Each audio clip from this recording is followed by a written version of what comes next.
80வது சுதந்திர விழாவை முன்னிட்டு கண்ணம்பாளையம் பேரூராட்சிக்கு உட்பட்ட பொதுமக்களுடைய சார்பாக அனைத்து கட்சியுடைய பிரமுகர்கள், பொதுநல அமைப்புகள், இளைஞர்கள் அனைவரும் சேர்ந்து ஒரு நல்ல ஒரு முயற்சியை எடுத்திருக்கிறோம். அதாவது கிட்டத்தட்ட 100 ஆண்டுகளுக்கு மேலாக இந்த குளம் நம்ம ஊரில் இருக்கிறது. இந்த குளத்தை பராமரிப்பும் இந்த குளத்து கமிட்டியின் சார்பாக கண்ணம்பாளையத்தை மிக நீண்ட காலமாக பராமரித்துக் கொண்டிருக்கின்றோம்.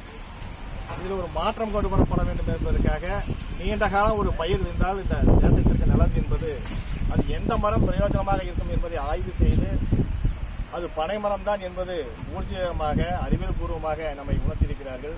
அதற்காக நம்முடைய குளத்து கரையில் இன்று அந்த விதையை நட்டு இன்று நாமெல்லாம் அதை அனுபவிக்க முடியாவிட்டாலும் கூட நம்முடைய சன்னதிகள், வருங்கால குழந்தைகள், இந்த சமுதாயம் நீண்ட ஆரோக்கியமாக இருக்கப்பட வேண்டும் என்கிற நல்ல நோக்கத்தோடு எடுக்கின்ற முயற்சி வரவேற்கத்தக்கது.